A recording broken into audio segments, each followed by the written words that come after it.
আমার সুন্নি ভাইরা, পৃথিবীতে এমন কোন ইবাদত কোন পুরুষ দেখাইতে পারবে না কিয়ামত পর্যন্ত যে ইবাদতের মধ্যে আল্লাহ রাব্বুল আলামিনের নাম আছে, আমার রাসূলের নাম নাই, এমন কোন ইবাদত পৃথিবীতে নাই।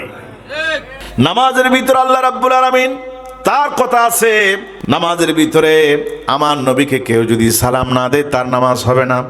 নামাজের ভিতরে আমার নবীর কথা আছে নাকি, জোরে বলেন। হজের মধ্যে আমার নবীর কথা আছে, যাকাতের মধ্যে আমার নবীর কথা আছে। আসমান জমিনে এমন কোন জায়গা নাই।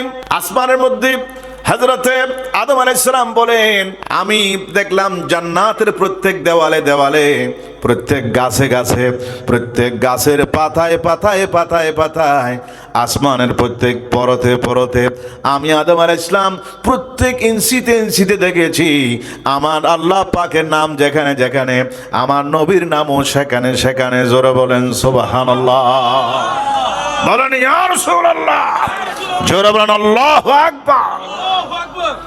এই সম্মান, এই ইজ্জত কে দিয়েছেন? আর জোরে বলেন না কে?